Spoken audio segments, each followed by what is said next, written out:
You did? Okay, try that now. Testing. Ding, ding, ding, ding, ding. Oh, that's a terrible start. How about now? Stop talking. La la la la la. Can you hear me now? Can you hear me now? Oh, please. Yay. Oh, good. All right. As I was saying, hello. Okay, I will be your guide through chapter 6 today. We are continuing, I will continue on from page 208. As I was saying before, that I haven't quite worked out how to share the screen yet. I did play around with it, but it didn't work. But anyway, never mind. I'm just going to sit here and read and comment as we go. So if we're all ready, let's get into it.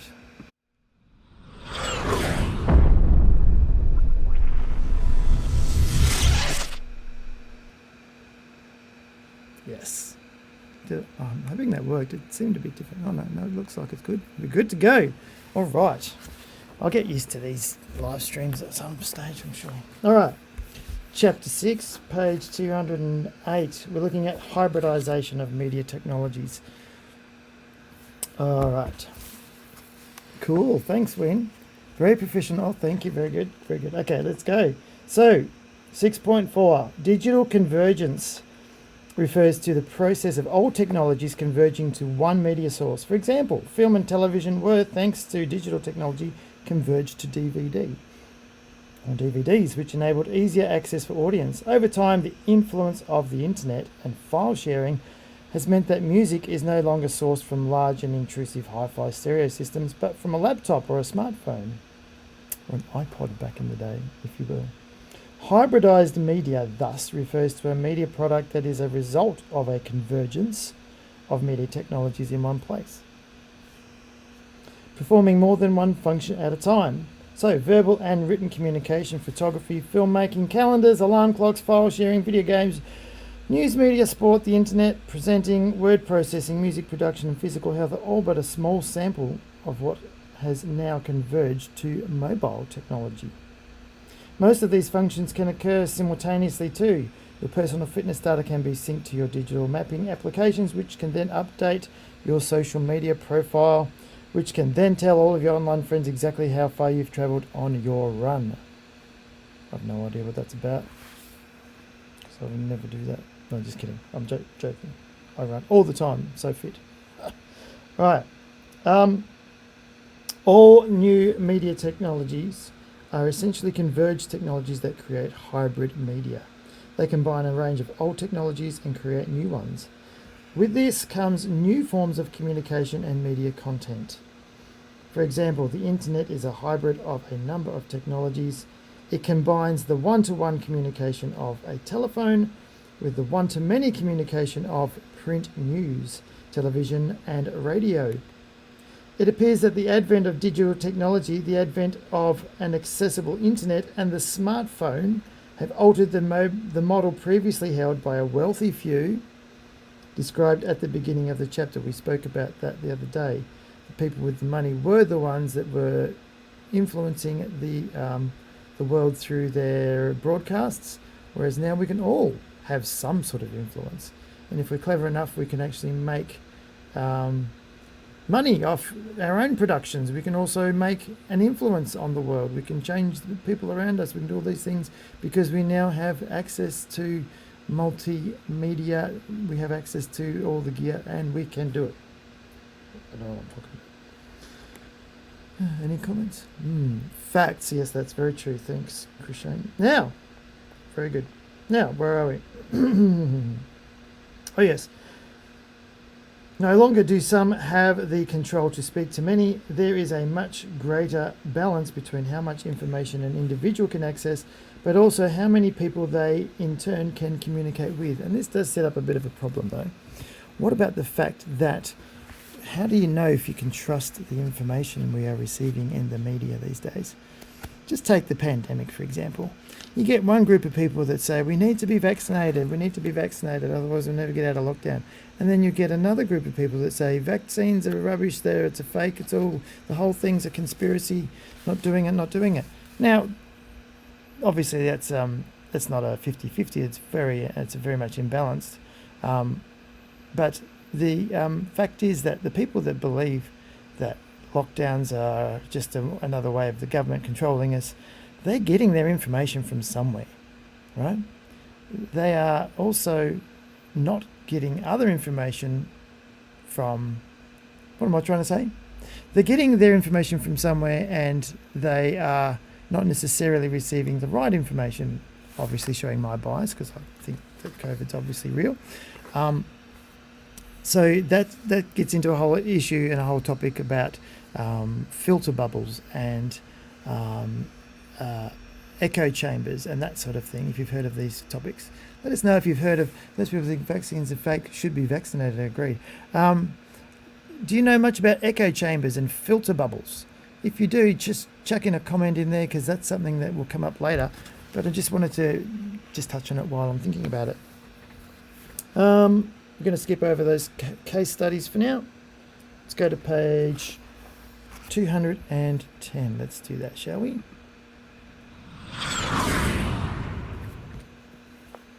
Oh yeah. Right. Where are we?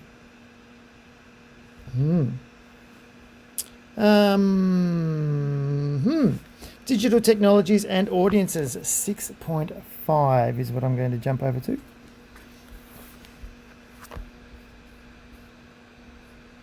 Oh, torture devices. Yeah, echo chambers.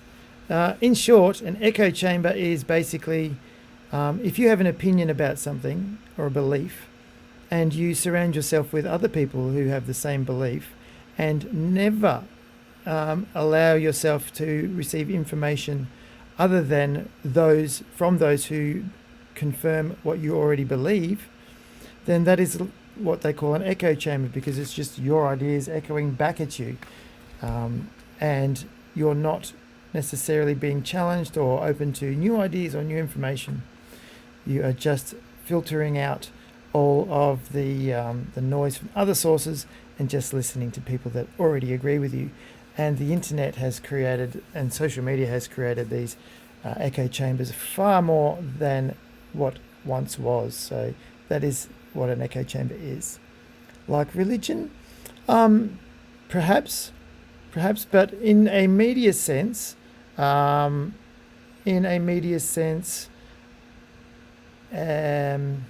do I go there? You know, I won't go there because it's a hot topic. But this is more in a case of media, so we'll stick with that for now. But some might argue that people that are religious would only be listening to those that agree with them. But I don't think that's necessarily healthy. Or is it necessarily a bad thing? Depends. It's not necessarily all bad. Could be. Depends who you're listening to, and depends what. Anyway, I'm not going to go there. Too controversial. Don't want to do controversy on this channel. All right, digital technology and audiences 6.5, page 211. The impact of digital technologies on audience behaviour. Well, whether the Frankfurt School examined in the. Is that an example? Not sure. Whether the Frankfurt School examined the impact... Oh, start that again. Sorry. When the Frankfurt School examined the impact of media in 1923, they were primarily concerned with the effect media had on what they saw as naive, unsuspecting audiences. Scholars and theorists from what became known as the effects tradition, as you would study in detail later in the book, chapter 11, so scholars and theorists proposed that a message from a media author would travel like a bullet from a gun, like medication through a hypodermic needle to the receiver. This is where we get bullet theory and hypodermic needle theory. These are like theories of communication. We look at it more in Year 12, actually. The audience would then think and act just as the message suggested, without questioning what they had been told. This is what was believed back in the 1920s. Most studies that have come since the effects tradition studies have been considered Start that again. Most studies that have come since the effects tradition, that doesn't make sense. Consider the limited understanding of it. The effects tradition studies have been considered limited in their understanding of mature, intelligent audiences who have arguably always had the capacity to interpret media messages. So in other words, they're saying that back in the day, they believed, people that did studies on this sort of thing, believed that the media, when they would tell you something, because they were the media, people would just believe it. They didn't believe that people would question the message. They just thought that people would believe it. Whereas now studies would show that people obviously do question the media, and there's a lot more theories about how that all works. Anyway, since the advent of digital media, the internet, mobile technology, and social media, the audience has experienced radical shifts in the way they interpret, challenge, contribute to, and share the bullet, so-called bullet, that the Frankfurt School concerned itself with over 90 years ago. Since the advent of high-speed internet, that bullet has been shared, commented on, and the subject of debate, art, and public commentary. It has been turned into a meme, a tweet, and a hashtag, and has been reshaped in its meaning by a vast and connected audience. So the bullet referring to the message or the product in general. Turning over the page. That's a big smartphone. That's almost an iPad. Can't put that on your ear and talk. Hello? No. Right, so let's have a look at the mobile generation, shall we? Right. The mobile generation on page 213. This generation of people aged 15 to 34 in 2016, obviously that's when the book came out, are often referred to as the mobile generation, as they are the ones who were born in a connected digital age where digital media was commonplace, and in the case of those in your age group, it has always existed. You guys have pretty much known nothing other than mobile technology. It's true. I have. I kind of feel lucky that I've lived in both, and that I've embraced both. Where were we? There are many ways to define and dissect the behaviour of this group within society. However, one thing is clear: they can no longer be examined in the single audience view of the Frankfurt School mentioned on the other page. The mobile generation move between technology quickly, are influenced by social trends, and, most importantly, cannot be categorized as a single homogeneous group. What is meant by... Yeah, exactly, can't live without it. What is meant by a homogeneous group? Homogeneous means people that are the same. Everyone thinks the same, everyone is the same. Homogeneous. There you go. So homogeneity is the noun for it. Yeah, you wish you lived in both, Ruby. You were born... Hello, Ruby. Nice to have you. Yes, perhaps you were born in the wrong time, Ruby. Maybe so. Do you have an old soul, perhaps? I miss the 80s a bit. Kind of miss the 90s sometimes too. But I think I like the 80s. Actually, you know what? I think I miss the 90s more. That was my sort of coming of age era. Anyway, right. The mobile generation. Okay. What has become clear for this group is that they, which is you, by the way, has almost unlimited access to the internet in and outside of the home, which means that you also have near unlimited access to content like videos, photos, and music. You have control over what you can access. You can access it anywhere, and there appears to be no limit to what you can access. Contemporary studies have found that the mobile generation are watching less television and listening to the radio and reading newspapers in decreasing numbers too. In fact, these facts would perhaps be alarming to those small groups who own many of these traditional media outlets. However, trends do not suggest that the mobile generation use the media less. In fact, they use the media more. The fact that I miss the 90s makes me sound so old. Oh, shut up. Just kidding, no. I'm not old. You're old. No, I'm kidding. Yeah, I am feeling a bit old. It does sound a bit old there. Yeah, okay. Yes, true. Very true. I'm in denial. In denial. Right, where was I? Right. So, you guys, your generation, use the media even more than before. How you use it is what has changed. It is natural. In fact, I do it too. I hardly watch any broadcast TV these days. I watch a lot more YouTube and streaming stuff these days. It is natural for these users to switch between a phone's application, a laptop, television, or radio. Who watches that? To a large number of times. A large number of times. So it's common for you guys to switch between all these things a lot of times within a very small space of time.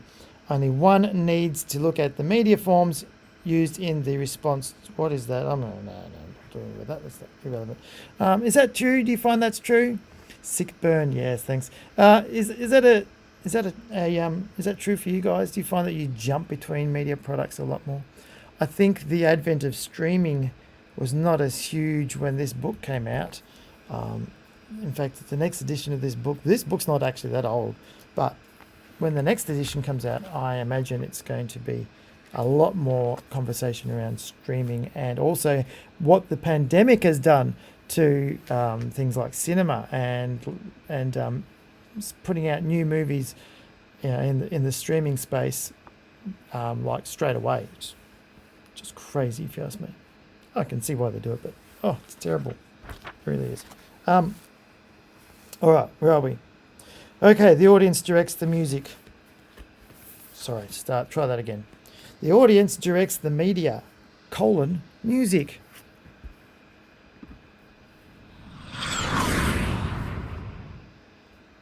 Right. Musicians and their industry were the first to feel the impact of digital technology. This is true. Oh, there's the PlayStation, yes. In days gone by, the biggest selling artists directly influenced popular culture more than any other medium, the musos of the day. From the heady days of rock and roll in the 60s to disco, hip-hop, punk and pop in the decades that followed, music has played a defining role in the lives of people the world over. Musicians and the recording companies amassed enormous fortunes based on the popularity and talent of the artist and the work of the company to distribute the music itself.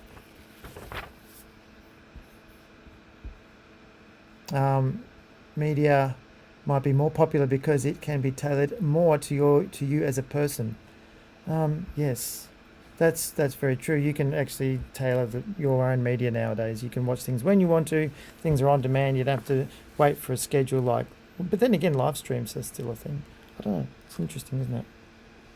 According to people of older generations, there was a sense of romance attached to the journey a talented artist would undertake to first get noticed by a record company and then make it to the top. Success was judged by the frequency of radio play a song received and sales in music stores. So true. The results of which would be published in music magazines each month that acted as Bibles for the industry. That's right, everything we knew about movies and music and all this stuff, we got it through either the TV, but magazines were the thing. Magazines. Remember those? Who's got a magazine at home? Who's got a magazine in their bedroom? Actually, like a printed magazine that you've bought in the last month. Who's got one? Yes, drifting away. That's true. Success was judged by success. Yeah. A dynamic and sometimes fractious means fractured, relationship between an artist, the record label, radio stations, and magazines like Rolling Stone or NME would determine the visibility of the artist in the eyes of the public. All this took place before the audience had much of a chance to even hear the music that they wanted. It was dictated to them by large recording companies who claimed to know what the audience wanted. Did they know what the audience wanted? Maybe, a little bit. The successful record companies obviously had a bit of an idea what the audience wanted because they were successful. Prior to digital file sharing, long days would be spent in record stores listening and discussing new music and taking the vinyl record home to listen further reading the lyrics and linear notes and sharing the experience with friends. The arrival of the compact disc, CD, meant music had been compressed in a digital file. They just skipped straight over the humble audio cassette. I was a cassette guy back in the day. Cassettes. Catalogues. Total Girl magazines from 2014.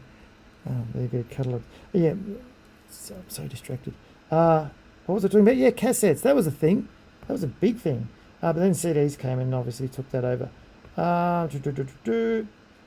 It was no longer a series of grooves or circular grooves cut into a record or a spool of flimsy electromagnetic tape. Oh, in a plastic cassette. There you go. I just needed to keep reading, didn't I? While the physical disc was smaller, large music collections could dominate space in the home, and the discs had to be carefully maintained as they were prone to scratching and damage. No matter the format, audiences paid the artist and recording company, the owners of that music, for their work. It was a lucrative business. What the audience received in return was a permanent record of an artist's work. The limited access audiences had to their favourite music meant the effort in obtaining it created a sense of value in the work. I don't know that there is an appreciation for music like there was in the day. Like if you were a fan of an artist, you would go out and buy their albums. You'd go and buy their records, and you'd listen to the whole CD, and you'd appreciate the album as a complete work, as a complete album in itself. You wouldn't just listen to individual songs.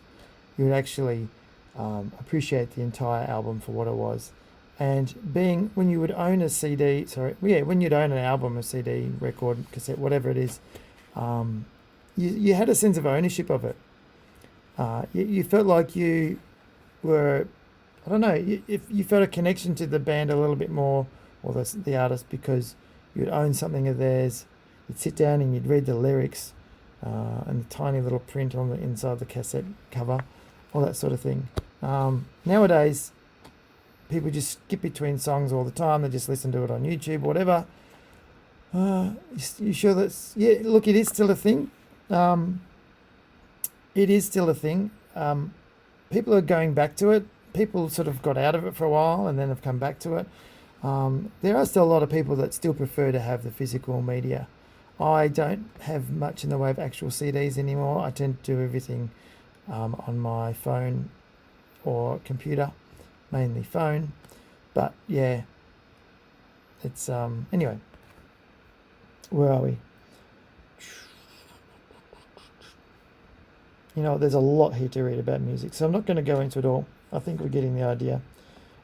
Suffice to say that peer sharing became an issue. Digital sharing of music became a real issue, pirating and all the rest of it.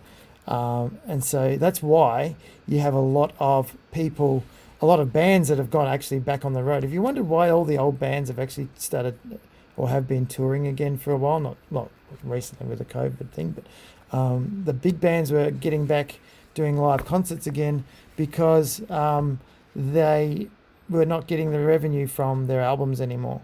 They would have to get out there and sell tickets and sell merchandise and all this sort of stuff.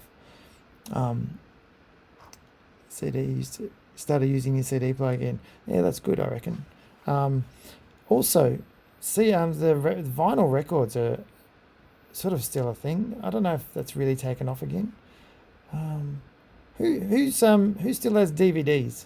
Who watches DVDs? Who got into Blu-ray? Who thinks Blu-ray is the thing? I'm curious to know. There's an interesting case study about Metallica versus Napster.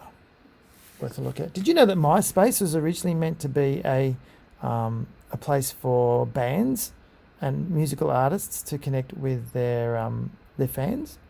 But because everyone just jumped on MySpace and made it like the first sort of Facebook, if you like, the first really big social media, the people that invented MySpace didn't really know how to market it properly, so it sort of lost its way, and it became a little bit of a hodgepodge of all sorts of things, and that's kind of why it failed, because it never really took off being what it was meant to be. Anyway, what is Blu-ray? That's nice. You're kidding, aren't you? I'm sure she's kidding, Molly. I'm sorry. Sorry, Molly. Sorry, Naomi, if you're not sure. Look it up. Google will tell you what it is. High definition. You guys are so funny. Anyway, fast forward a decade. Let's skip over the music because we've talked about music quite a bit. The audience directs the media. This will be the last thing, or should we save this for next time? You know what? I would like to save this part for next time. Or should we just push through until we get to the next bit? Ooh. Let's just quickly talk about film. Should we do that? Should we do the film? No? Okay, let's do film. Let's talk about that. Let's have a 10-second break and we'll talk about film.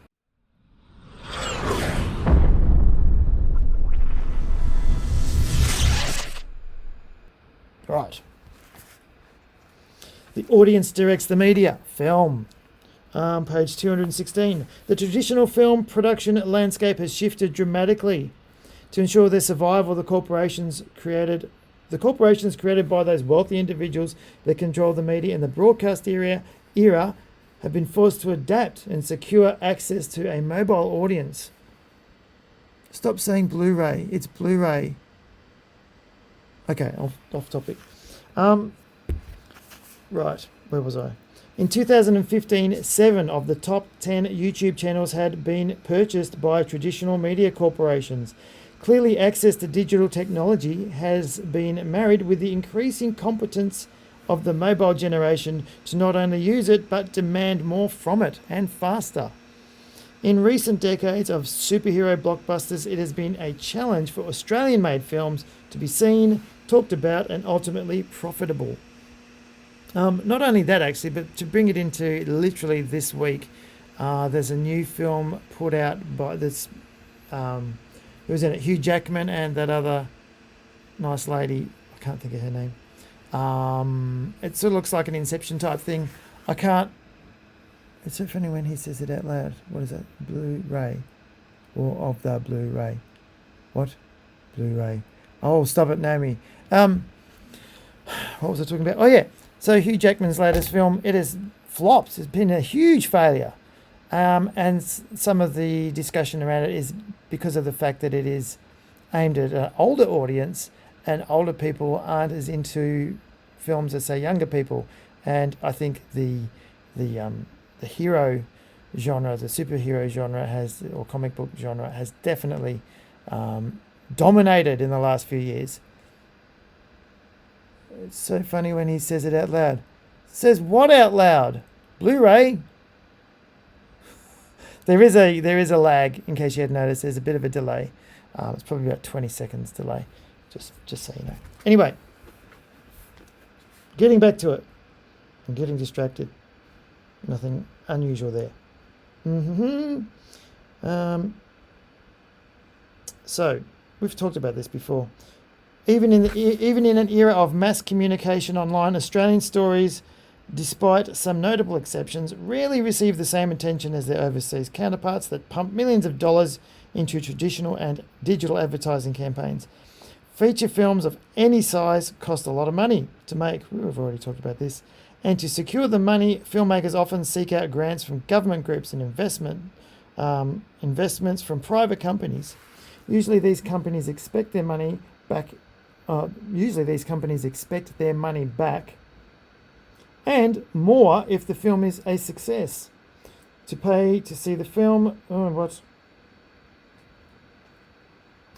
to release a film in an Australian cinema, the filmmaker must hope for positive feedback from the audience who do pay to see the film. For 100 or more days, most cinema chains demand that they have exclusive rights to screen the film, which means the film cannot be legally downloaded for months after its release. In an era of illegal downloading, it means the filmmaker is fighting a hard battle to return money, if any, to the investors, the actors, the crew, and the filmmakers themselves. Hope that's making sense. Oh, it's funny when I say the conversation out loud. Oh. It's a good thing, bad thing. Just funny, okay? Right. I'm just going to skip over that bit. The audience directs the media, film and bit torrenting, 217. The growth of media platforms that allow for peer-to-peer sharing has led to growth in illegal downloading of films, music, and television, otherwise known as internet piracy. Media formats like film and music turned digital. The ease with which these files could be compressed and shared online exploded in a culture of piracy and a culture of I'm getting tired. It's the end of the day. So piracy grew in place of the media environment cultivated by media owners who felt their audience content. Oh, I don't know. Just maybe read that bit for yourself. Bottom of 217. As discussed earlier, the high-speed internet of the mid-2000s meant that audiences could get what they wanted whenever they wanted, usually without paying. Interesting. Very true. This had and still has enormous ramifications for those who choose to make a living from creating media products.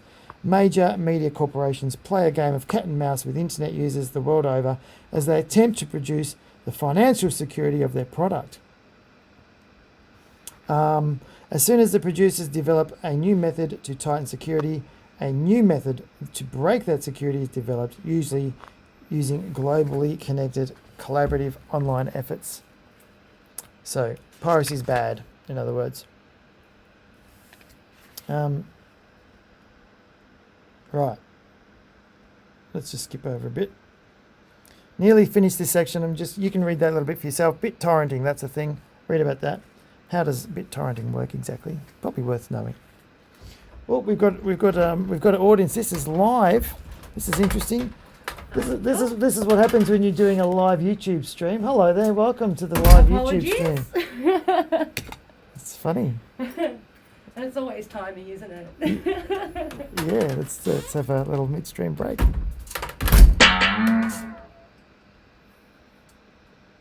Yeah, okay.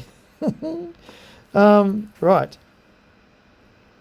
The scale of illegal downloading is difficult to police or make laws to prevent. For every online TV service that attempts to prevent overseas users, known as region blocking, there are twice as many virtual proxy networks or VPNs that even moderate users of the